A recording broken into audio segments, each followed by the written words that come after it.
I think that over the period, Caleb has done well in recording the meeting for us. So I'll still entreat him to record it if he has time to do so.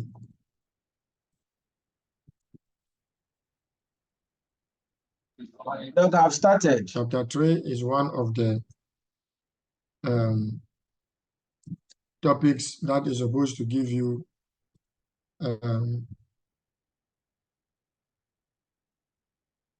25 marks.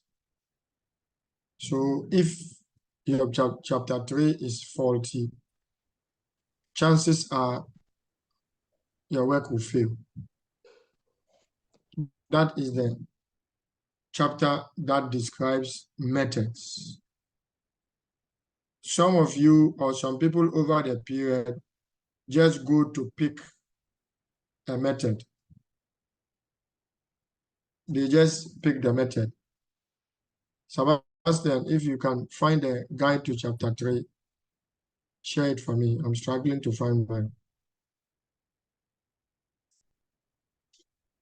Okay, Doc, let me cross check and see.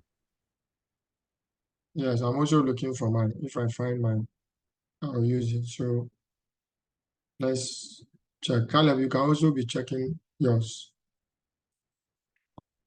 As I was saying, you wanted to say something?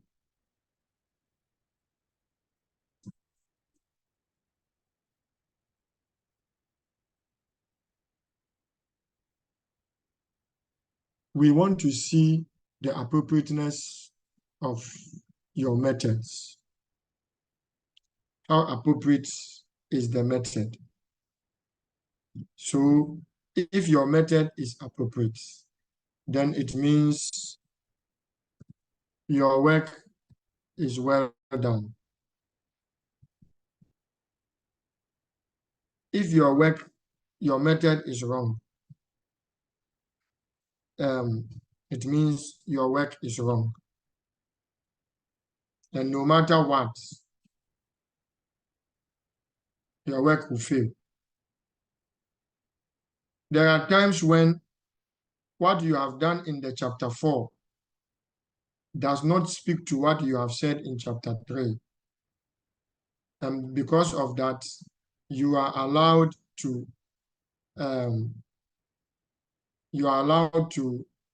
go back and deal with it.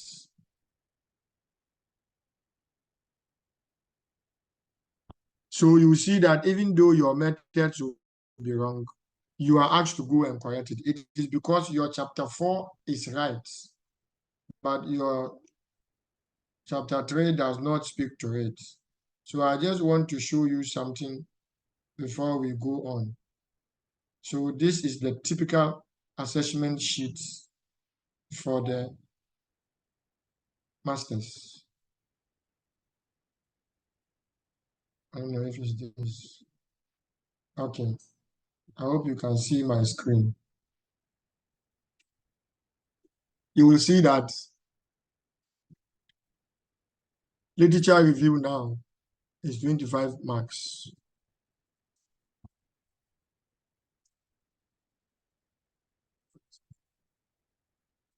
Give me a minute.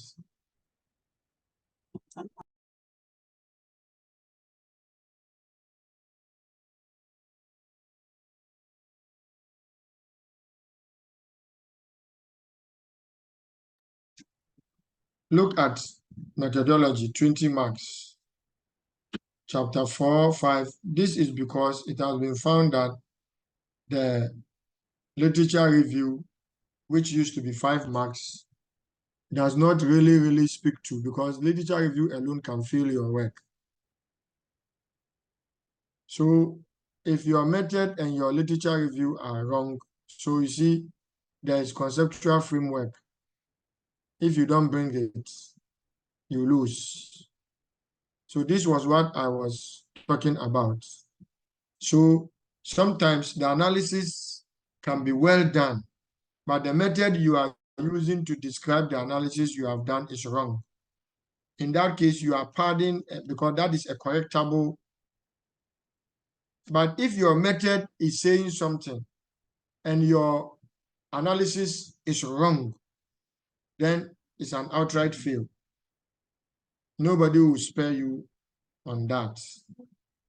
So please take note of that. Chapter 3 has a very interesting format.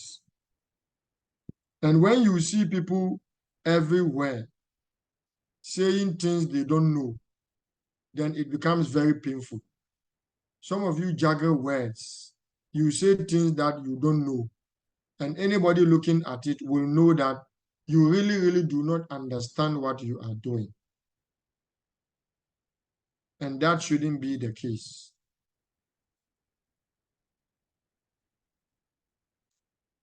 First, the heading is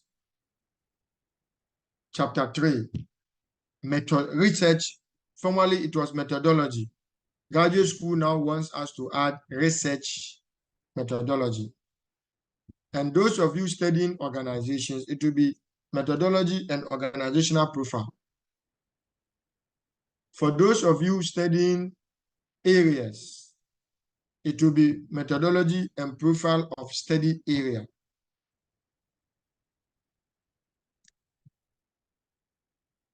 If you are studying a particular industry, it will be methodology and industrial profile. So just give me a minute. I'm trying to find this so that we go through. I can go through it off the top of my head though, but it will be a more interesting thing if you are seeing what I am saying.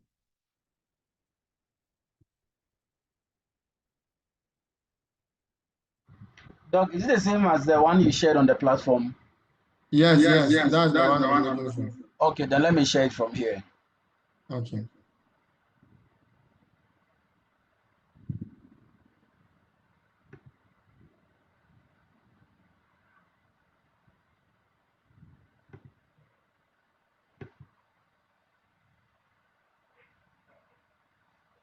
Three point one is introduction.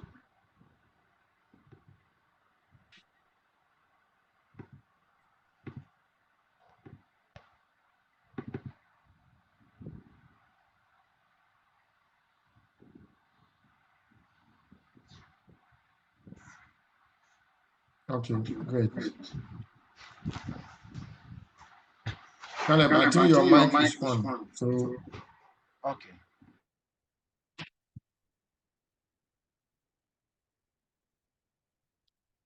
So you see that here we have methodology and profile of study area.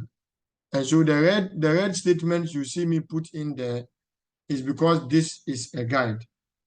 So this study was covering the whole Ghana. And that is why it is profile of study area. So I'm saying that most of you, your studies are covering industries, and for some of you, a few organizations. In that case, it will be profile of study industry or organizational profile. Like I said, the graduate school now wants us to see research methodology. Research methodology. So it will be research methodology and profile of so and so. Look at the introduction. These days, even using the word presents has become another source of argument. But if you use it, you will not be wrong. Because the argument is that the chapter is not a human being. It's a new development. But, well, bottom line is that it is a chapter and it is presenting something. So you can say in this chapter, the methodology of the study is presented. Fine. Tweak it. I don't want all of you to be coming to me and having the same thing. This chapter presents the methodology of the study just because I shared a guide. No. So you see that the introduction of each chapter is supposed to be specific to that chapter. So specifically, the chapter presents the research design, research approach, research philosophy. Remember, this is a PhD. So this in the at the master's level and for MSc, you just need the research design, the research approach, research philosophy, research strategy, all are paragraphs under research design. For MPhil, we will need this as headings. You will need the research design as a heading, research approach as a heading, research philosophy as a heading. Because MPhil is the junior brother of PhD. And therefore, all these are expected to be presented as headings. But for MSc, please present 3.2 research design. These others come there as paragraphs. So 3.2, Caleb, move up. 3.2 is research design. I said that this session should have at most 4 paragraphs for MSc. Like I said, so the first paragraph should describe the design. You are either doing descriptive, exploratory, explanatory, or evaluative. You cannot say you are doing exploratory study over a phenomenon that is not new. When COVID came, there were a lot of exploratory studies because exploratory study is to look at things we don't know.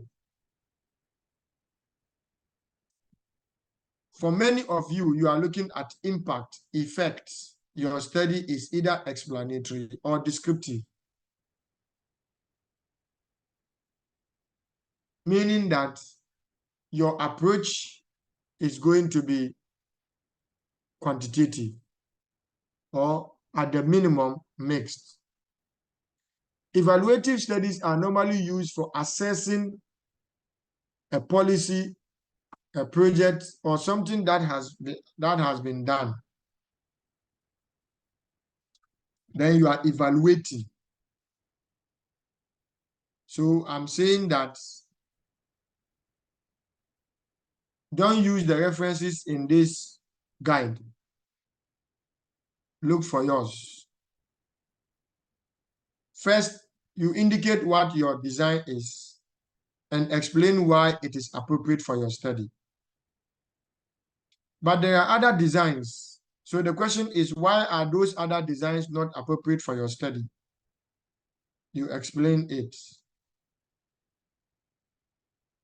In the second paragraph, then you present the philosophy. Like I said, this is compulsory for MPhil students, but optional for MScs. And then I said for MPhil students, research philosophy must be a separate heading. You explain the philosophy you are adopting. Philosophies include the ontology, the epistemology, so we have epistemology, we have ontology, we have one more, is 3.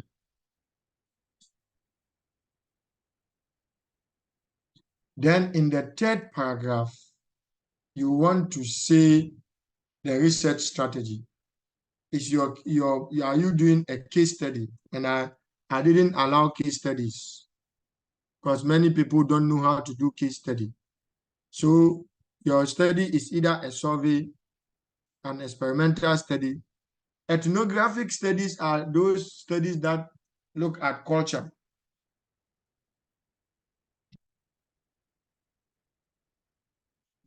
It can be action research or a research.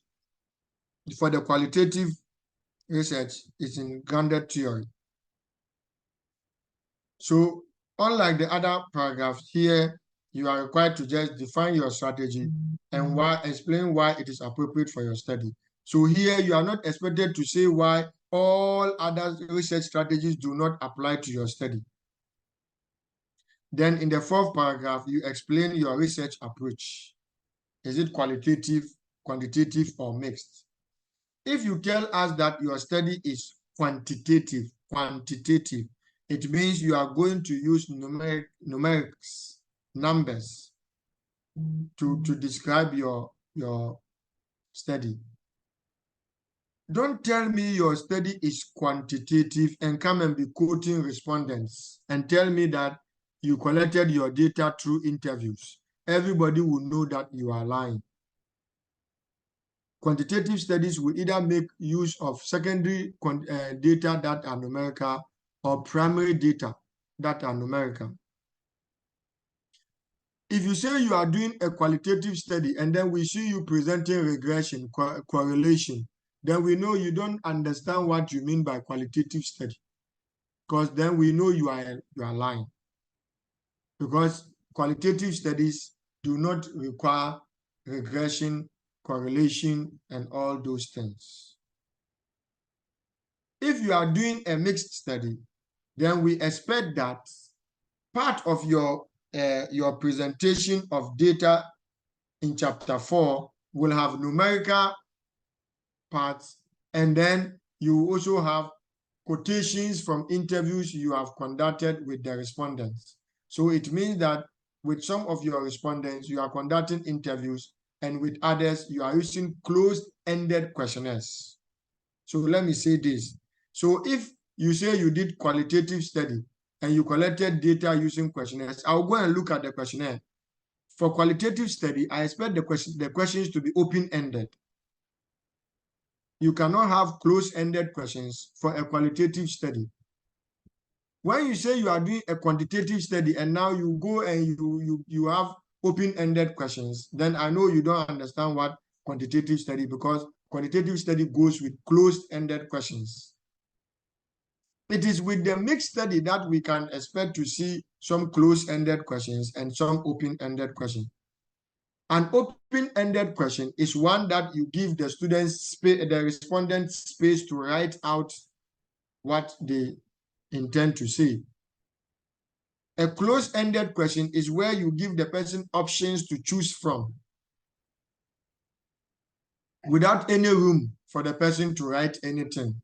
For the mixed study, you can have options and then perhaps other, and then you provide a space for the person to provide what they mean by other.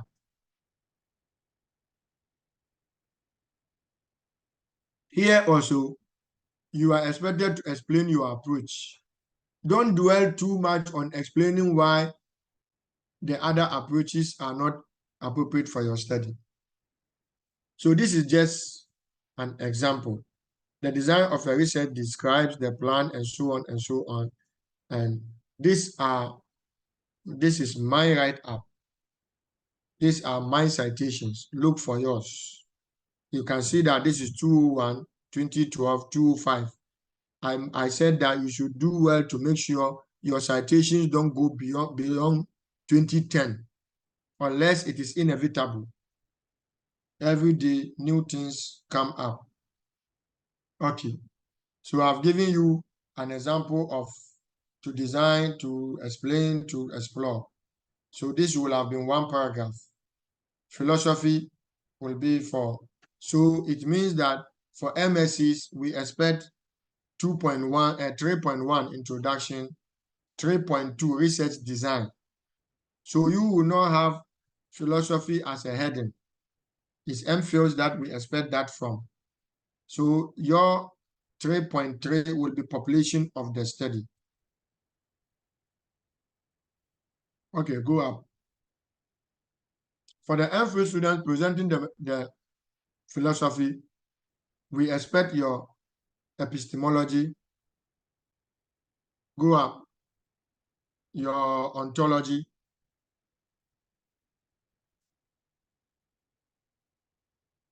They are all aspects of research. And then there's one. It's epistemology, ontology. I don't know why I'm struggling to have it come.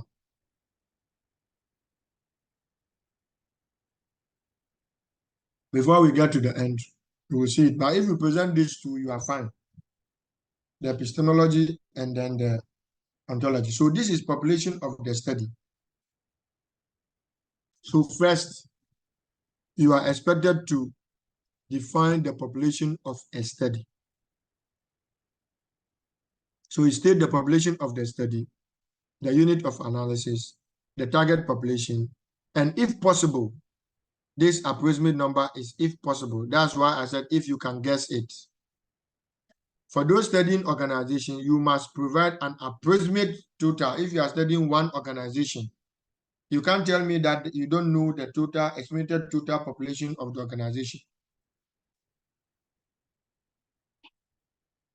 So I have an example there. So you see that the first sentence describes a population, and then I provide a citation. Then there's a second one. The unit of the analysis of the study is the firm. For some of you, it's the nation.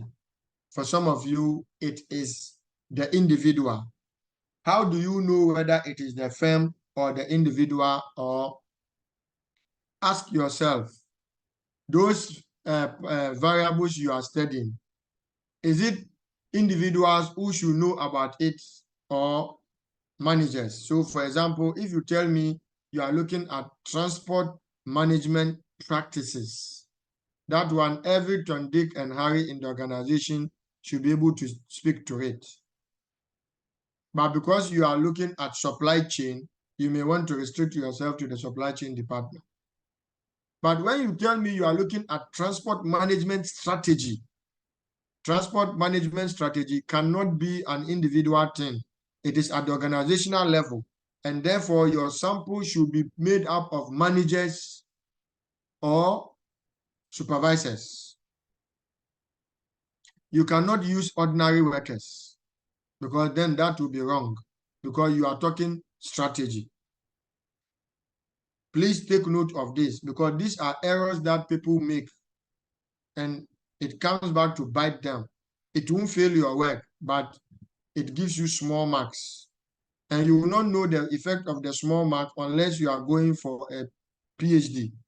For further study, you are coming to do MPhil, you are going to do PhD, and you see that it starts biting you, especially if you are going outside, because they place a lot of emphasis on your research grade. If you get A in all courses and you get a C in research, many schools will not accept you for PhD, because then your research is weak. So please take note of that. Do well to identify the unit of your analysis appropriately. If you are not sure, you call me at the appropriate time. I can pick it and then give you a guidance. I don't expect all of you to be calling me. Think through it. I've given you the guide. Then you talk about the target population. So it is from this target population that you are going to pick your sample. That target population, that is where, no, calm down, please. It is from the target population that you are going to pick your sample. So if you expect to collect data from supply chain managers, the population of your study is not supply chain managers. The population of your study is the population of the organizations or the organization. It is supply chain managers are the target population. And so please take note of that and do that very well. You see that it's just about half a page, maximum 1 page if you want to be elaborate. Then, so for MSCs, it will be 3.1 introduction, 3.2 research design, 3.3 population of the study. These codes you are seeing here is for MPhil. In fact, this is even for PhD. I hope you are taking notes. So it should be 3.4 sampling technique and sample size. That's for MSc. Again, here you are expected to define sampling, state your sampling technique, and explain why it is appropriate for your study. We don't expect, like some of you do, you go and then present so many things about sampling as if you are teaching research methods. No. People teaching research methods must talk about all of it so that when you are going to do your research, you know which one is appropriate. When you are doing a thesis, Why will you want to tell us all the sampling techniques that exist? Somebody will tell you research is for MPhil, you are expected to demonstrate understanding. So yours can be a little more elaborate because you are supposed to demonstrate that you understand what sampling is and what sampling techniques are. But MSc, you go ahead and define sampling, indicate that sampling is generally either probability sampling or non-probability, and then tell us whether your technique is probability sampling or not probability sampling. You can take a sentence or two to say what probability sampling is and what non-probability sampling and the examples of each. That's all. If you don't do that, you lose nothing. As long as you are able to indicate what your sampling is, where it falls, and why it is appropriate for your study. Okay, go up, please.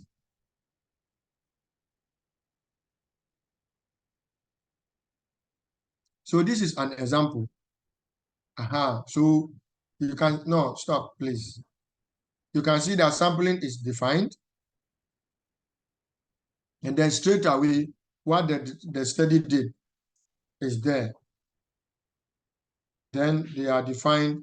And please, many of you use cluster sampling, quota sampling. And then you say that your technique was cluster sampling and quota sampling, stratified sampling. These are inadequate to select a sample. If you cluster, it means you are grouping the people. How did you select them? If you stratify, it means, so clustering is grouping them according to a common characteristic. Stratifying is grouping them according to hierarchy. So teachers, head teachers, directors, or staff, supervisors, managers, maybe CEO. That is stratification. Clustering can be young boys, young girls, sick people, adults. You can have supply chain department, accounts department, marketing department. These are all forms of clustering. Don't tell me that you selected the sample using this thing, clustering or quota. That is a first step. So if I group them into supply chain, marketing, accounting, whatever, I now have to come and select the people. And you cannot select using clustering. No, you are now going to select using either a simple random sampling if you are doing probability, or systematic sampling, or a random sample. And some of you believe that when we say random sampling, it means yesterday we did MPhil interviews and many of the people failed. You ask somebody what is simple random sampling, say, oh, you go to an organization, anybody you meet who is ready to be part of your study, you select the person, and that is simple random sampling. Clearly, you can tell that the people, when they were in class and they were taught research method, they didn't pay attention. When you are doing simple random sampling, you are now selecting in an order. You are selecting in an order. Either if you are doing an open selection, you may, let's say I go to the bank, I want to talk to customers. If I talk to every 5th customer I see, so I enter the bank, or I'm standing in front of the bank, every 5th customer who comes, I try to talk to the person. So I talk to the 5th, 10th, 15th, 20th. That is a form of simple random sampling, and that is called systematic sampling. If you decide that, okay, I enter the bank and I'm going to talk to anybody in white shirts, that is a form of simple random sample because you have introduced a criteria for the selection. And anybody in white shirt has a fair chance of being part of the study without prejudice. So don't come and tell me, oh, I did simple random sampling, and then when you are asked at the defense, then you say, now we are not very sure whether MSCs will do defense, but for MPhil, you definitely do defense. Then you are asked at the defense, so tell us, okay, how did you do the simple random sampling? Then you say, oh, I just went to the organization and all those who were ready to talk to me, I talked to them. No, that is convenient sampling, and that is a non-probability sampling technique. Then we have purposive. Now, purposive is when you select people so with the probability sampling, we have clustering, we have quota, snowballing, and the rest. These are all classification. Then you have simple random sampling, stratified and systematic random sampling, or just random sampling. They are the selection techniques. They actually do the selection. Now, when you go to the non-probability sampling techniques, we have purposive sampling, we have convenient sampling. If you say you are doing purposive sampling, it means you are selecting the respondents because you are selecting them for a special purpose, either because they have the knowledge or the information you need, or they are the ones occupying the position. For example, I want to talk to managers, and there's a manager. You cannot leave that manager because you don't like the manager or because the manager is longer than you or shorter than you and say, no, I don't like him. You can only purposively select the person. So purposive sampling is used to select people that do not have too many options. So you go to a company, you want to talk to the CEO. There's only one CEO. And therefore, you can only purposely select the person because it is the person that has the knowledge or the information you need. So please take note of this thing and make sure you use them appropriately. Then we have when you have talked about the technique or techniques, you must now explain how your sample. Somebody will simply say a sample of 200 was selected. Meanwhile, under your population, you have told us that your target population includes supply chain managers, accountants, supervisors, and the rest. When you come to the sample size, it is only fair for you to give us a breakdown of the sample and how you say. If you don't do it, it won't fail you, but it will reduce your mark. And the thing is, some people will say we use both probability purposive sampling and convenient sampling. Then it means what you are saying is that you had some people who could not be selected, like managers and supervisors, and you also had staff who you had to select from, because you cannot use convenient sampling to select among managers. It can only be purposive. But you can use convenient sampling to select general staff. So when your sample size is big, we don't expect you to tell us that you selected them using purposive sampling, unless all 200 or all 300 are managers, or they are people occupying positions that you cannot choose. They are the only one. For example, if you say you purposively selected supervisors, but supervisors can be many, and not all supervisors may want to be part of your study. So if you say you use purposive sampling to select supervisors, I'll put an underline under it, because it means you are lying. So for large sample sizes, we select them using either simple random. So you see, last we caught somebody at Enfield Defense. The person says he used simple random sampling, and then the person had estimated the population of the company at 500, and the target population were about 350. And he said he selected 200 people as the sample. Beautiful. Then he said he used simple random. So I asked a question, how did you select them? Then he said, oh, he selected every 5th person, just because he heard it before the defense.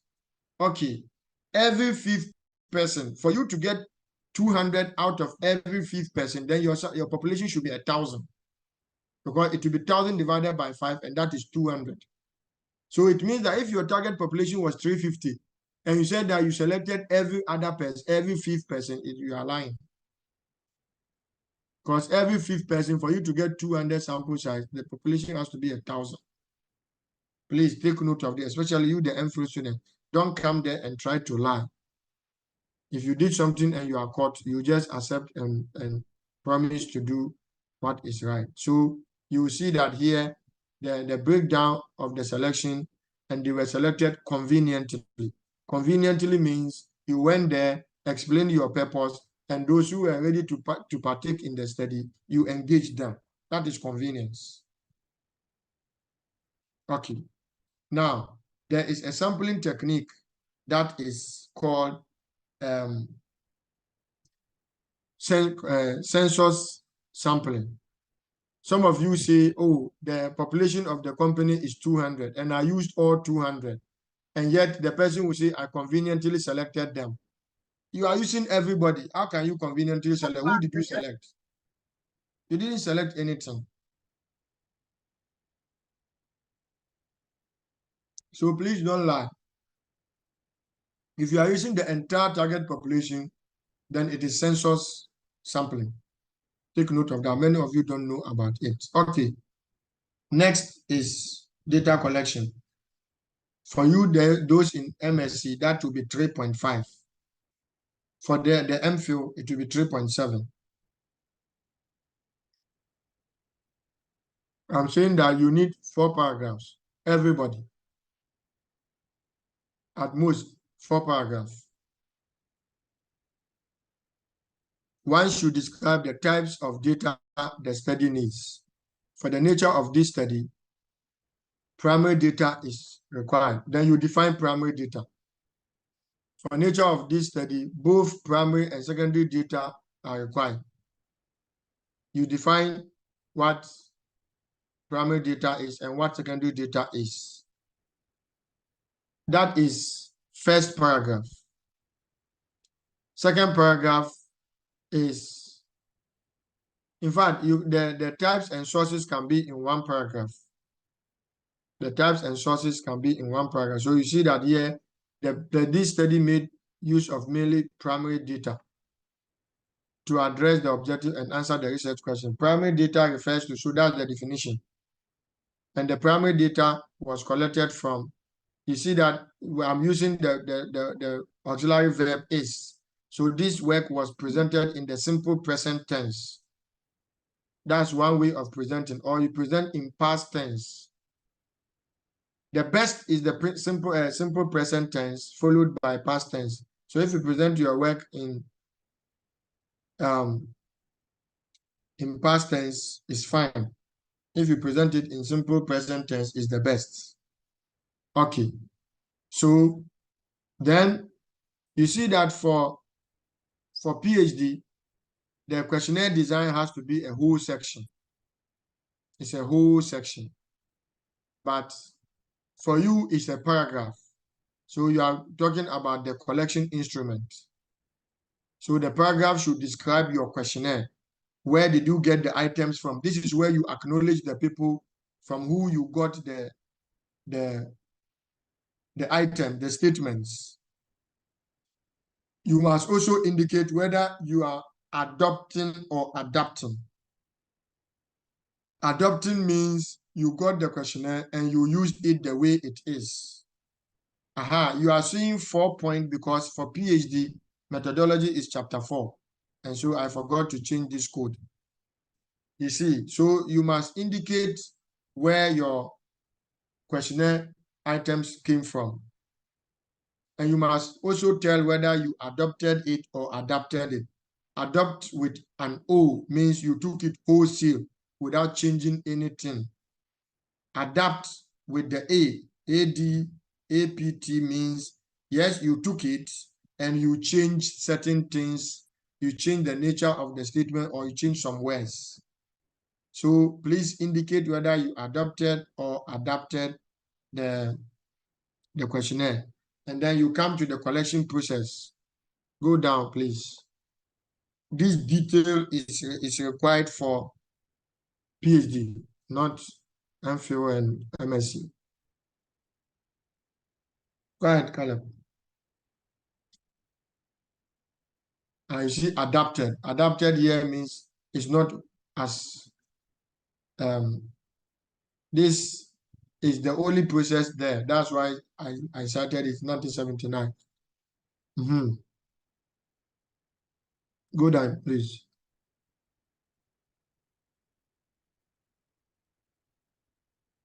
Don't worry, you go down from all these are details required of PhD. So you may not require to be this detailed. No. So you see that each item and where it came from, the sources were provided.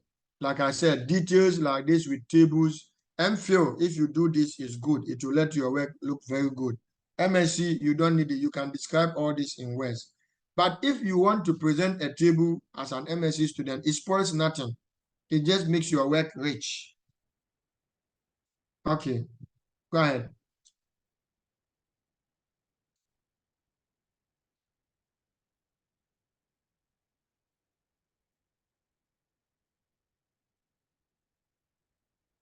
You come to describe the collection process. How you went about collecting. Now, go up. All these are the keywords.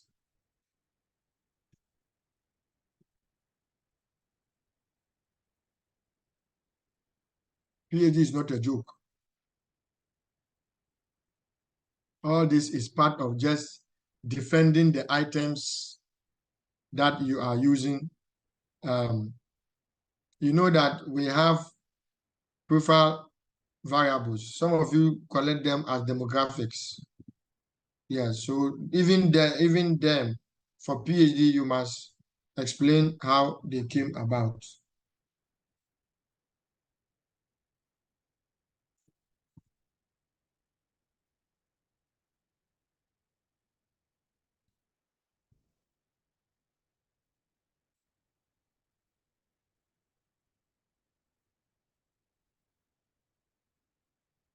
Then we come to the administration of the questionnaire.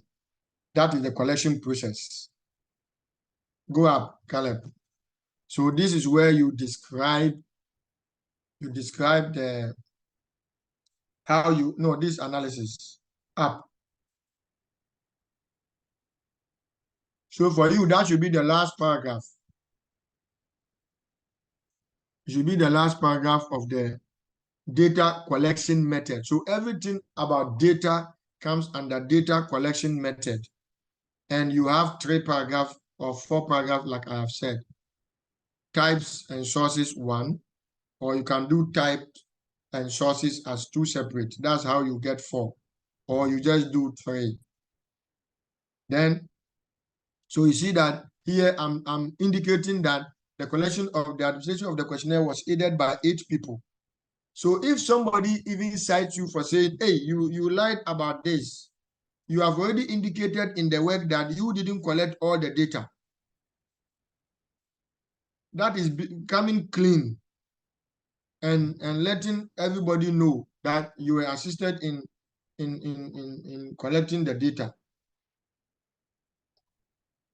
Then you describe how it went, how you approach the people, and so on and so on. How many people did you take from each organization? How did you involve them? Yes. So you see, most respondents took time off to complete the data. Others asked that you drop the questionnaire and go and come, and so on and so on. That's fine. Let's go to analysis.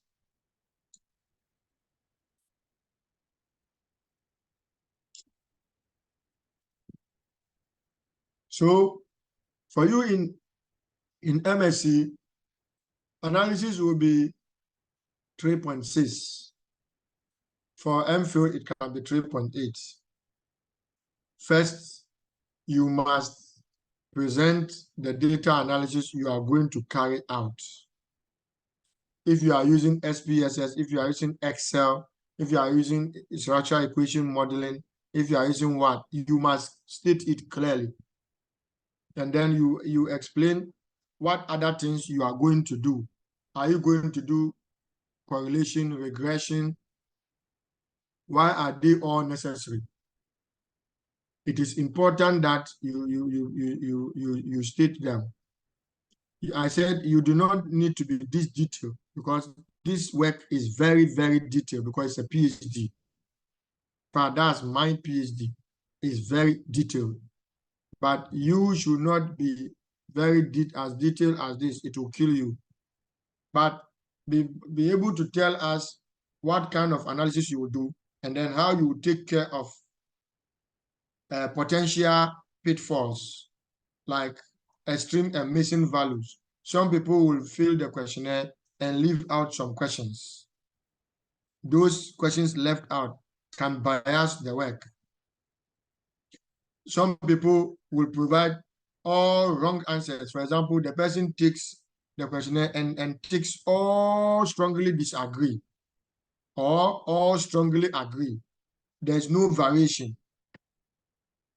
Those can be extreme things, and you can be able to describe all of that. So you see that, factor analysis is carried out through EFA to determine the structure of the study variables. Normally, you are collecting data for a particular variable, let's say transport planning, and you are using 5 statements. Are all those 5 statements measuring transport planning? It is EFA that will tell you that. Then you can also do confirmatory factor analysis to verify the scale for each. All this, in fact, this work can give you a guide or explain to you almost everything you will do is here. Because I did all. And it's also because it was for a PhD, and you also know. For my PhD, I know a lot of people would like to argue, so you don't give them room. Okay. So that is data analysis. And then you come to profile of the organization. In fact, we don't want you to see profile of the organization because you know, yes, you must provide a section under data analysis for how you are going to deal with validity and reliability. It can be a separate section. If you make it a separate section, it's fine. If you make it a separate section, it's fine. You don't lose anything. Please, I cannot do that here, Peter. Sorry. So, all these are reliability and things. You don't need all this, but if you read it, it will guide you on how you can go about ensuring that validity and reliability in your study are taken seriously. When you are going to state profile, please state the profile. If you are studying Coca-Cola, say profile of Coca-Cola. If you are studying Mwabieja, profile of Mwabieja district. Don't say profile of study area and then come and tell us the study area is Mwabieja. Just tell us straight that this is profile of Mwabieja district.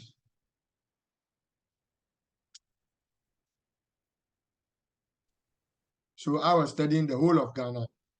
And so it's a brief profile of Ghana. I use the word brief because Ghana is very broad.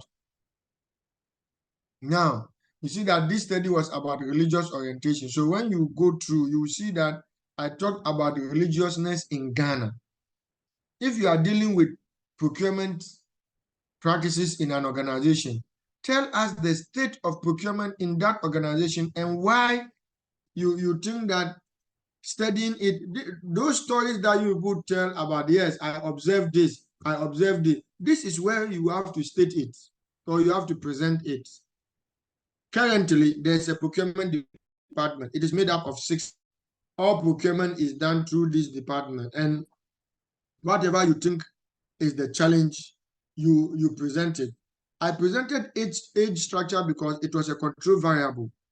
It's a variable I was controlling for because age can create differences. The religious orientation of young people is not the same as the religious orientation of adults. So I had to control for age. That's why I brought age structure. So if you are controlling for anything, when you come to your profile, you have to present it. Why should people know about it? If you read this section, you will know the age structure of Ghana, and you can understand why people are saying Ghana has a youthful population. You can just understand. You see, then so age distribution in the summary and all of that. Okay, so you see now I'm talking about sociocultural and religious beliefs in Ghana because the study was on religious orientation and sociocultural beliefs. So that anybody who reads the profile can have a fair understanding of why your study is relevant. You don't have to state what is not true. You are just stating what is there now. You are not running commentary. You are just stating what is there. So I said Ghana has several ethnic groups, and they are scattered in the 10 administrative regions, with each ethnic group having their own beliefs. Yes. Okay. I think that is the end.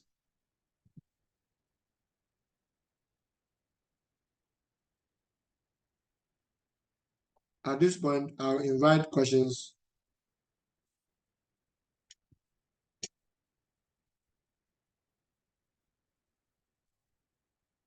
And then, yeah, so if you read the profile, you see that it was heavy on culture because culture is what was the basis of the study. Yes. Abbas, Haruna, your hand is up.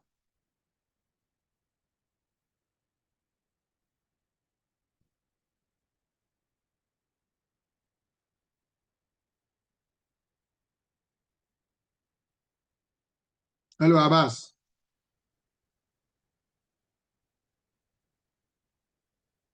Wait, am I the only one who cannot hear Abbas? I think he's not talking.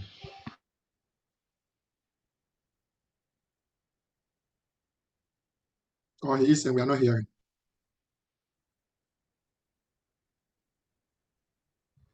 Abbas, please go ahead.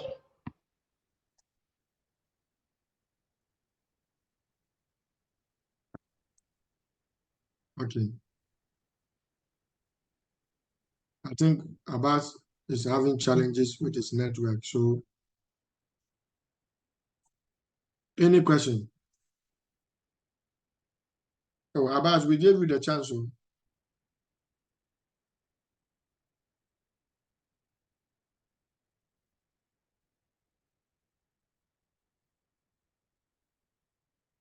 Abbas. Okay, Justice. Doc, please, can you hear me now? Yes. Please, I'm using two devices. That's why. In your presentation. Mute one. Okay. In your presentation, you said those of us doing transport management, our target population should be the senior managers. I didn't say that. Okay. I didn't say that. I was saying that in the unit of analysis, you must be able to tell which people qualify to answer your questionnaire. And I was just giving an example that if somebody is doing transport management practices, a practice is something that anybody in the organization can speak to. But when you talk about transport management strategy are things that are meant for senior managers. So I wasn't addressing anybody. Okay. Yes, I was just giving an example that in determining who your unit of analysis should be, you are looking at your variable and being able to say whether or not the people who qualify to answer it are individuals or it is an organization. For example, if somebody tells me he's looking at the effect of exchange rates on supply chain performance, exchange rate is a national issue. No single organization or individual can influence in exchange rate. So it means that the unit of analysis will be the nation.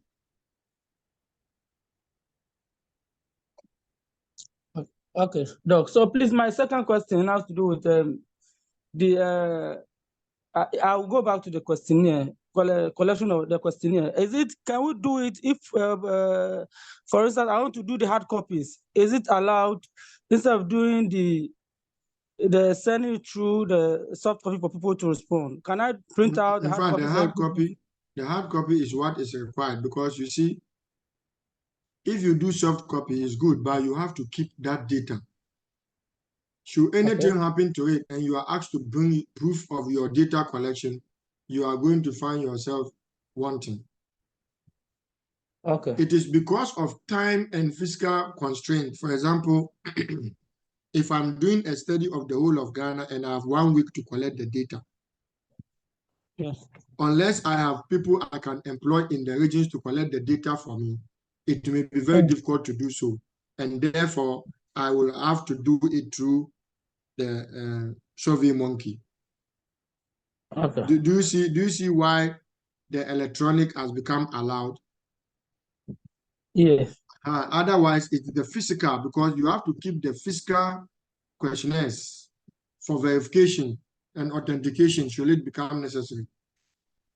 Okay. So the physical is the first choice. It is only when you are hard pressed for time and space that you can do the E. Okay. All right. And I also believe the it will help you easily to during the analysis. I think the E will rather help you than the No, the the E will not help you in the analysis. The E will help you in the data collection, like for collation, not collection, data collation. So some people will have to put the data in Excel or in SPSS.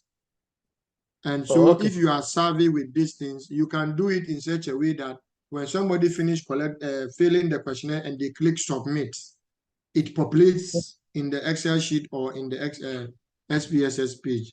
Collecting it in Excel is safer, so that you will do the transferring to SPSS. Okay. Mm-hmm. Okay, done. Thank you. You're welcome. Justice.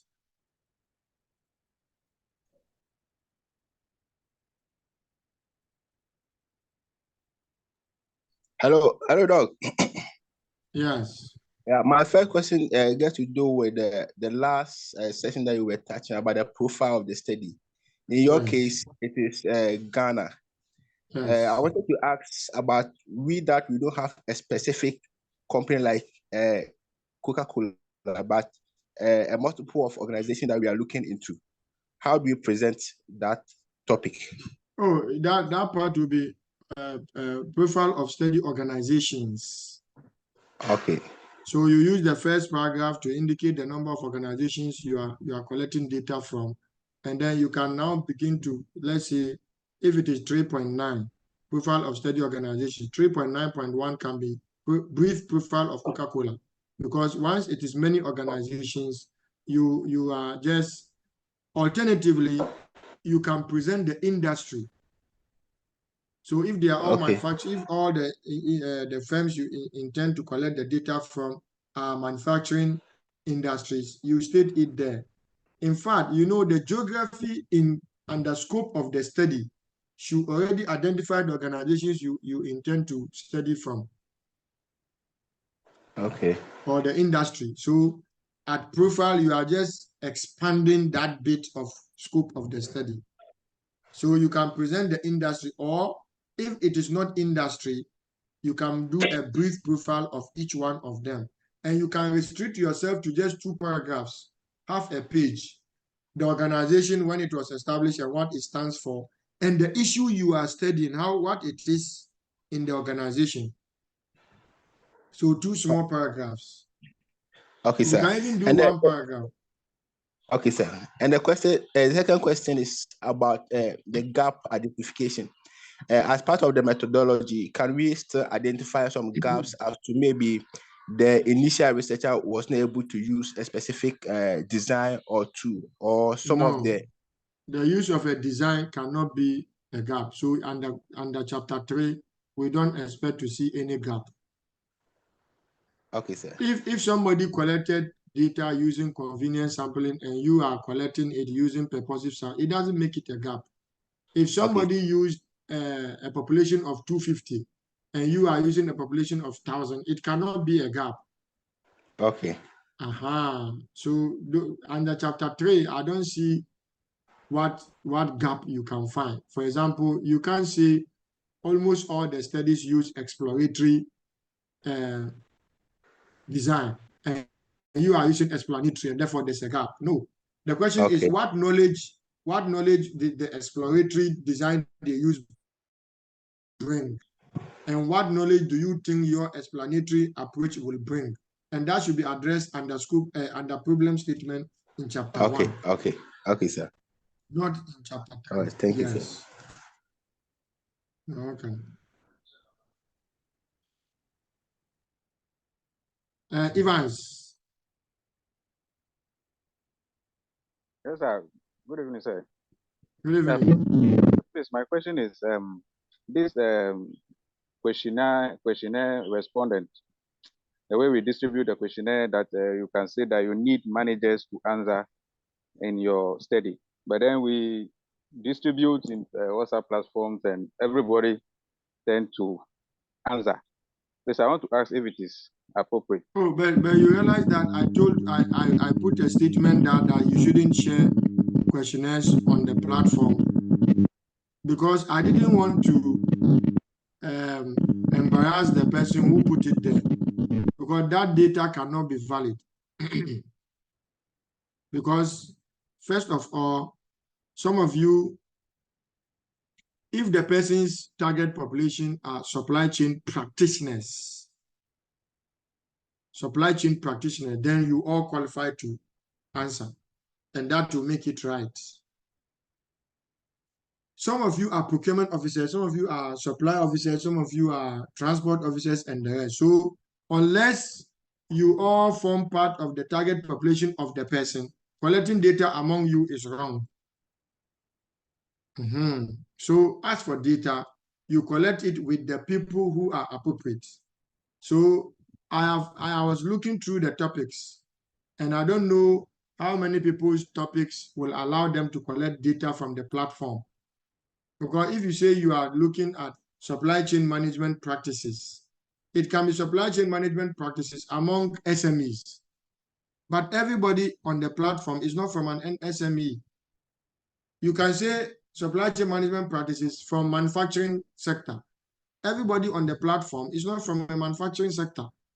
So that is why it is wrong to have put the questionnaire there for people to just answer. It means the person wants any kind of data. And at the end of the day, the person will say he has found something, but technically he has found nothing.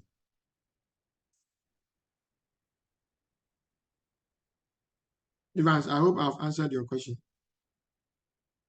Yes, sir. Yes, sir. Please, the second question. Yes. Please, what do you do if you have a particular variable that a little research has been done, especially getting or adapting and adopting questionnaire is very difficult? All the topics that I approved, there is none that little has been done on. I looked at all of them. There's none that little study. Before you can conclude that little study has been done on something, it is one of 3 ways. One, it is either, as Evans lost his connection. Oh, okay, he's here. Fine. It is either that somebody has carried out a research and has published that very little work has been done on this.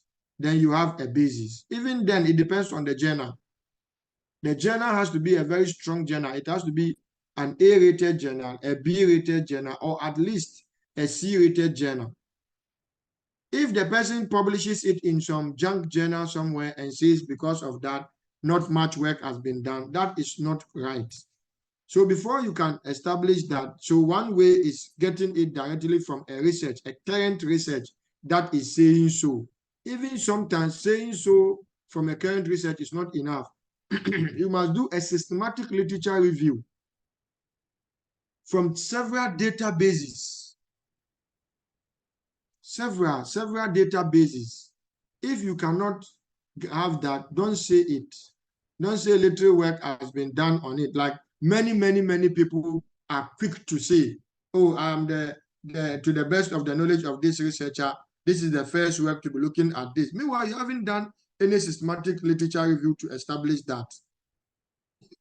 So it is not enough to say that, oh, very little work has been done in the area. No. It's not, unless you have a study that has carried out a systematic literature review and I've said, I can see that all the works focus on this aspect is missing. So when you are looking for gaps, look for systematic literature review articles, because they are the ones that are able to establish gaps and establish it very well. So if you are studying procurement processes, you can say the journal articles on systematic literature review for procurement process and see what you will find. You should be ready to surf the internet and see what is there. You were taken through how to surf the KNUST library even from your home. I remember there was a seminar for you. Some of you didn't attend, but there was a seminar for you on how to use the KNUST resource. Because if you are navigating through KNUST, there are a lot of journals that will open. You don't need to pay anything because KNUST subscribes to those journals. Sorry. So Evans, that's it.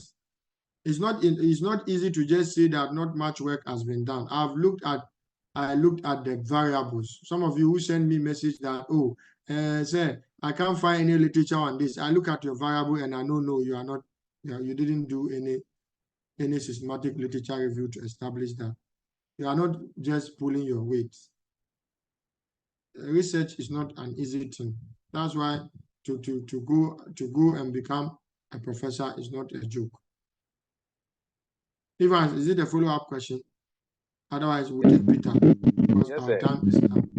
Yes. Yeah, please. The KNUC journals that you were referring to, please, it has been blocked. It was open first, but now we can access it. It's not blocked. Maybe it's because I have not graduated. I think the OCL is working. Please go through OCL. You have access to all the journal sites there. ocl.knusc.edu.gh. I'll put it in the chat. Great. Evans, you see, so seek and you shall find. Ask and you shall be given. Matthew 7:7.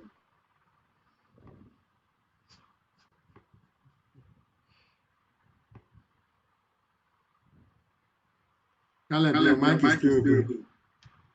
Okay. Yes, Peter.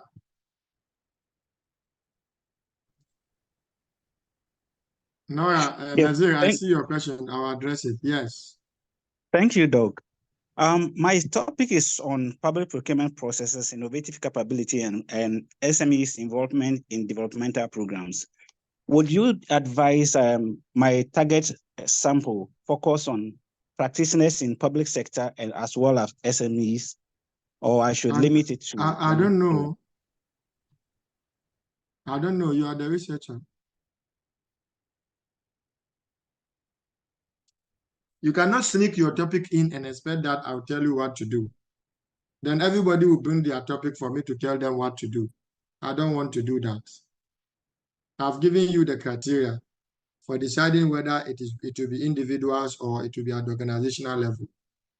So if you are looking at procurement practices, you decide who you want to be your population and who can answer your question and be true. Because after giving questions to people will just tick something.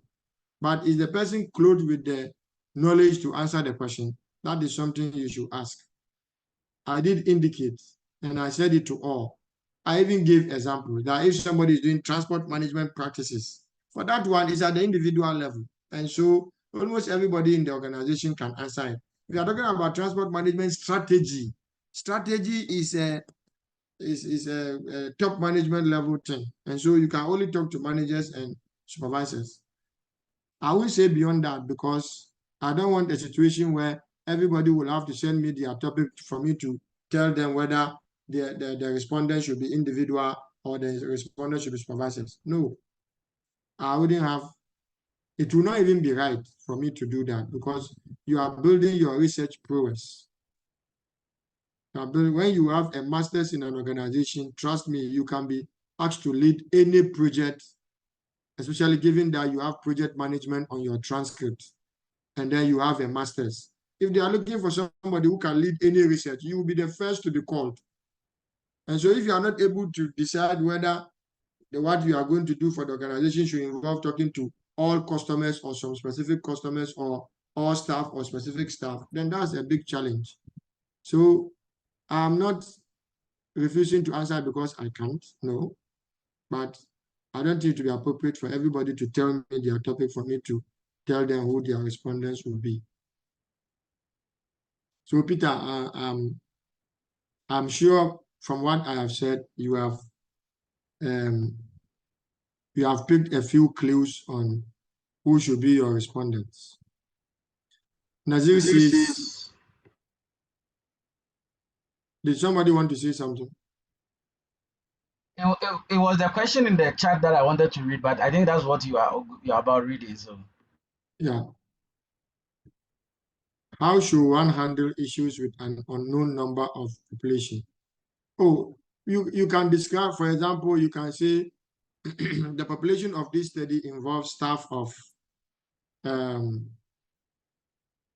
and so and so and so, or all staff of organizations in the manufacturing sector in Greater Accra region. The target population are supply chain officers of these organizations. That's all. You are finished. You don't have to force yourself to state an approximate population. No. But if you are studying an organization, for example, you have indicated to us in your at your scope of the study that geographically this study will cover manufacturing firms in Greater Accra.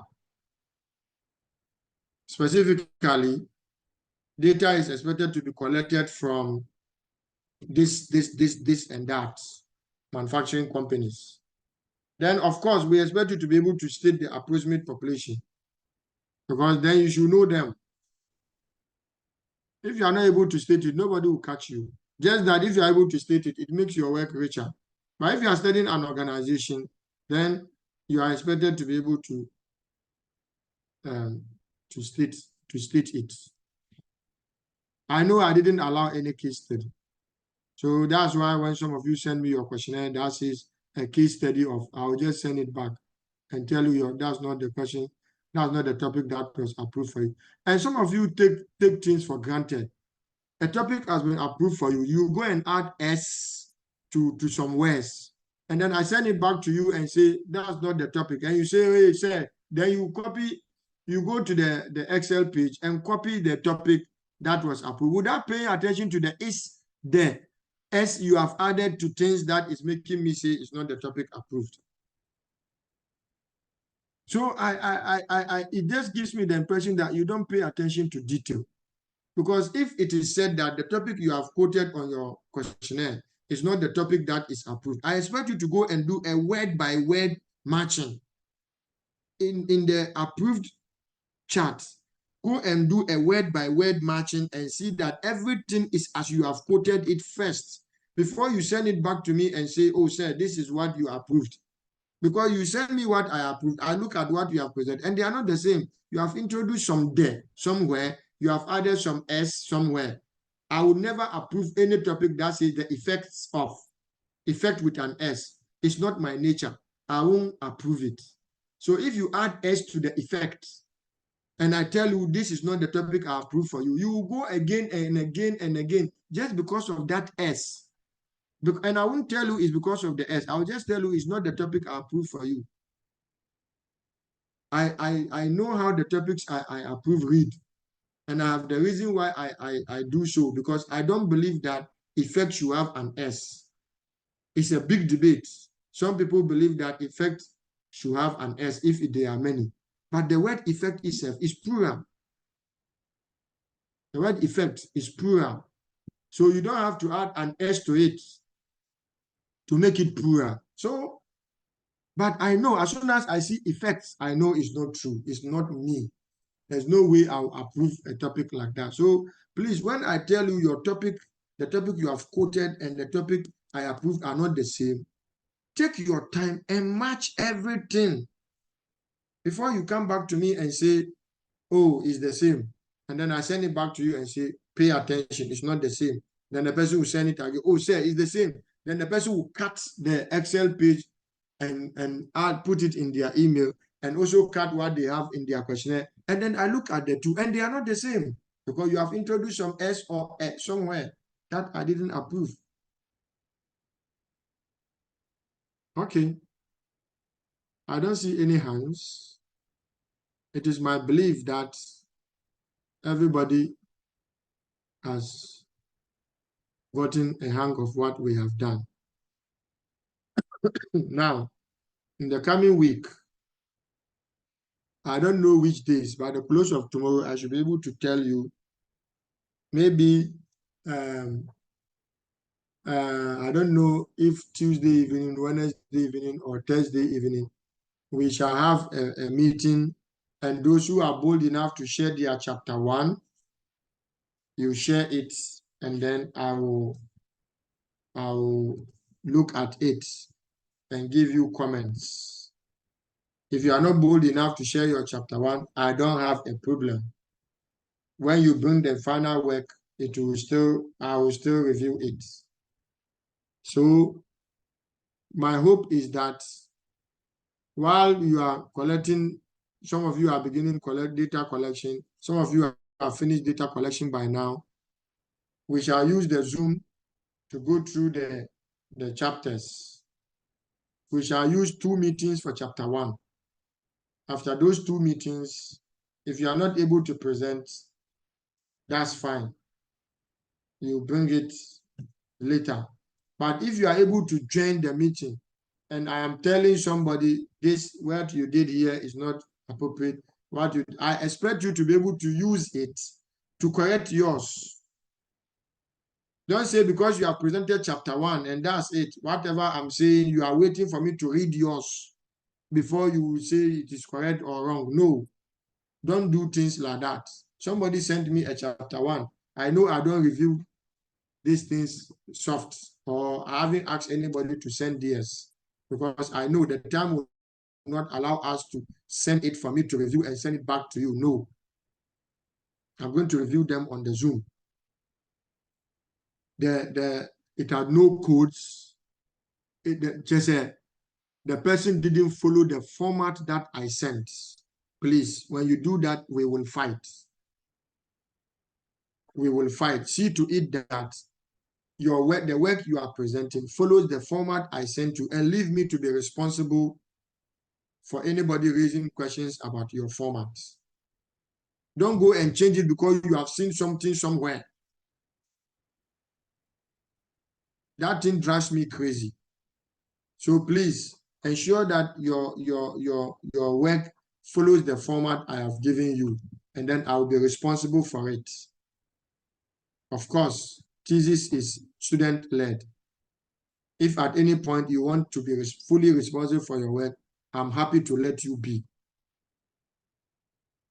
But if you want me to be partly responsible for your work, follow what I say, and then I can defend you wherever there is the need to defend you. If you don't do what I say, and you are taken on anywhere, I will not utter a word. Because if I utter a word, I will rather sink you more than salvage you. So I will keep quiet.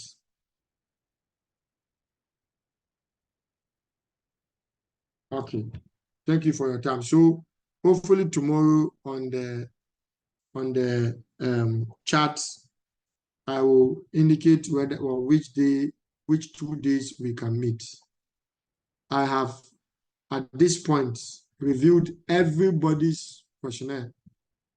I don't have any hanging questionnaire now. I can see people sending corrections to me. Those of you posting your work 2 times, 3 times, I've told you that I don't like it. I don't like it because then you give me more work. You post it once. As at this morning, 6 a.m., people were sending their questionnaires. So it is today's submissions that I have not looked at, but I have looked at everybody. And I'm surprised that some of you, I sent you your comments yesterday. As at yesterday, 6 p.m. In fact, some of you, I sent it at 3:30 a.m. this morning. And you have already sent me what you are calling a correction. I hope you have done the correct correction, because this time I will just say approved or not approved. I will not give comments because I expect everybody to be able to take their time and do the correction. Some people called me this afternoon for further explanation. I was happy about it because at least they are taking steps to make sure that what they submit next meets the call. Being quick to resubmit is not the solution to the issue.